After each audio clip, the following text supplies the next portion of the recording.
Hello, and we're back in the Villa Mandarinas kitchen again. I know, we're always here. I love it. The dogs are barking because they want some grub. But tonight we're going to make ourselves a bit of a chicken casserole stewy type thing. Okay? Easy stuff, a doddle to do, and utterly delectable. So what we're going to do with, you'll see if you have a look down at the bottom there, all my ingredients, that I've got them all ready. Always do that. Get your ingredients ready beforehand. It makes cooking the dish so much easier. So I've just put a glug of olive oil in the pan. This is our crock pot, one of my favourite dishes. We're just going to let that just cook down a little bit. And that is a full finely chopped red onion. So let me get a little bit of salt. You know how I do it by now. Sorry. You know how I do it by now. Get a little bit of salt on top of the onions. Helps to caramelise them. Draws out the moisture. And gives it such a gorgeous sweet flavour. So let's just do those for a start. Knock those round for a couple of minutes. And as usual, we're just going to sweat those down a little bit. So in 3 or 4 minutes time, if you come back to me, we'll see what we're going to do next. Okay, the onions are sweated off nicely now. So let's just take those out and put them on the plate. I've got to put a plate full of size here for the stuff that I'm doing. I want to leave most of that oil and butter in the pan because we're going to fry a few other bits and bobs off. First of all, we're going to throw in the celery. There's 3 stalks of celery there, just cut up, thrown in. Again, we'll toss that around for a few minutes, and then we'll take that out. Again, onto the next plate, and we'll do the same with the mushrooms as well. I'm going to try and crisp the mushrooms up just a little bit, brown them off a little bit, because it gives them a little bit of texture in the dish. So see how these turn a lovely, lovely green. I flipping love it, honestly. They look absolutely gorgeous in here, and something about celery that really adds to a dish like this. Now we're not going to be cooking this dish for a huge amount of time, so the celery will probably still be sort of, it won't have dissolved into the pot. But if you're cooking something low and slow for a very long time, the likelihood is the celery will break up in the pot. Then just cut up another couple of stalks of celery and put it in 3/4 of an hour before it's finished, and then you'll have those bits of celery with a bit of bite. So, come back and see us shortly.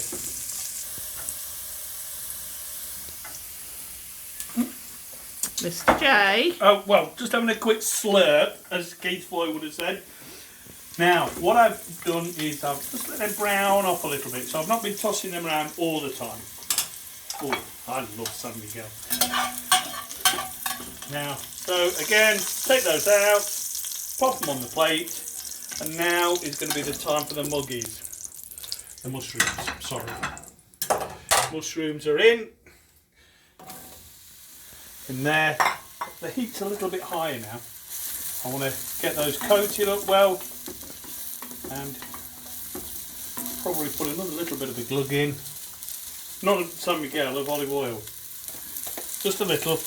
Poquito. Now what I'm going to do here is I'm going to get them well coated in the oil, then I'm going to just leave them alone, let them brown off a bit, and then turn them over a couple of times. And again, that's going to take, what, 3 or 4 minutes, and then you can come back to me then. Salud. Well, that turned out to be just 2 or 3 minutes really, that did, knocked them about. And you may have noticed when I put them in that they weren't the prettiest looking mushrooms in the world. They've been in the bottom of the fridge for probably 5 or 6 days, so they weren't dead fresh. There's nothing wrong with them. They're absolutely fine.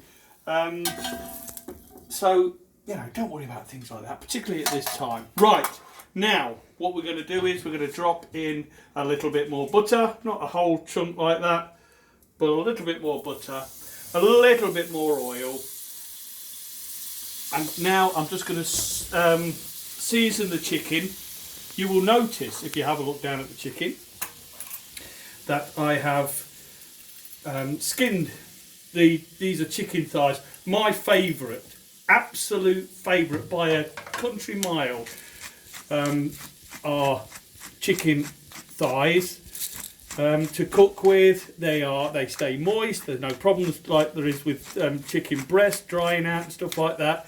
And the flavour is much better, as far as I'm concerned. Anyway, I absolutely love chicken thighs. Legs. Bone in, yeah, bone in, down there like that. Why bone in? Well, again, I think it retains the moisture. But for me, above all else, I'm a bit of a hands-on type of bloke when it comes to food. I like to put my hands on it. So when you've got all those juices up and everything like that, to finish off and have it in, wow, you can't beat it, can you? Awesome, I love it, I love it. So they're going to now brown off a little, not a lot because they've not got any skin on them, but really again just to get the flavour of the butter and the oil into that chicken and just help to flavour it. It'll be fantastic. And then once we've done that, we'll turn them over. We'll let them take on a bit more flavour there from the on the other side, and then we'll start to build the rest of the dish and lob it in the oven.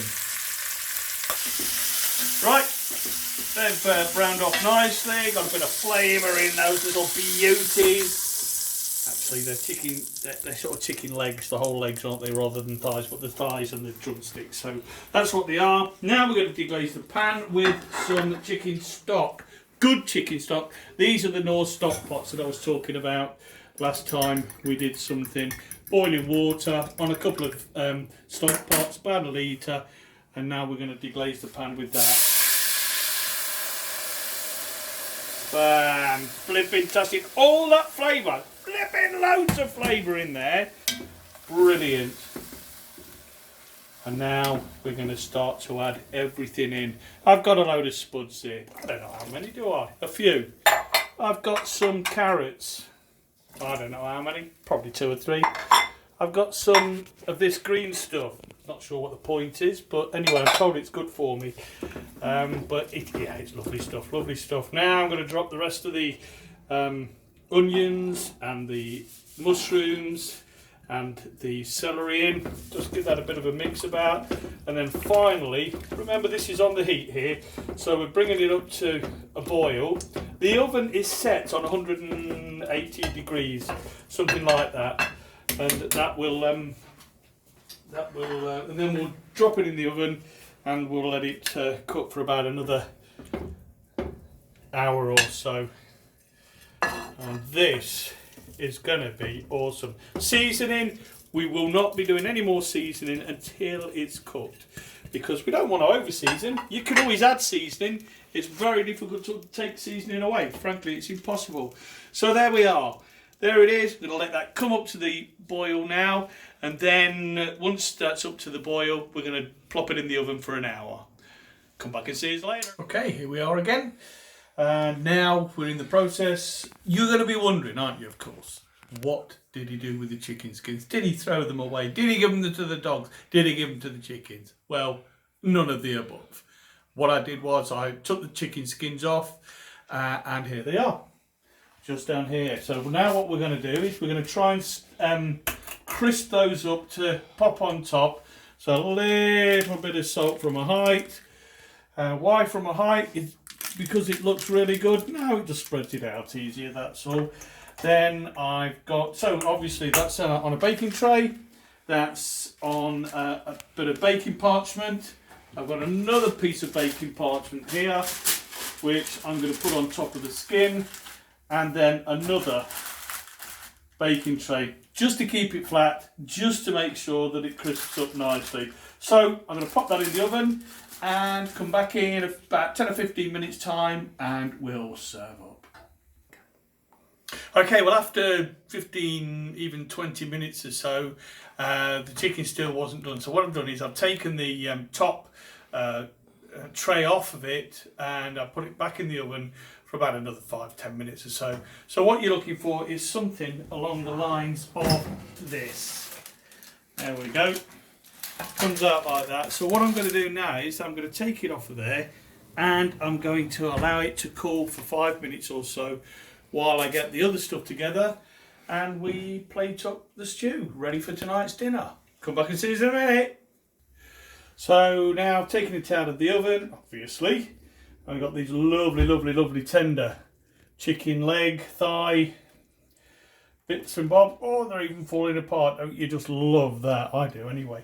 Now what I'm going to do is, because I like sweet corn in with it, I'm just going to stir this in right at the last bit. It don't need cooking, and there's enough heat in that to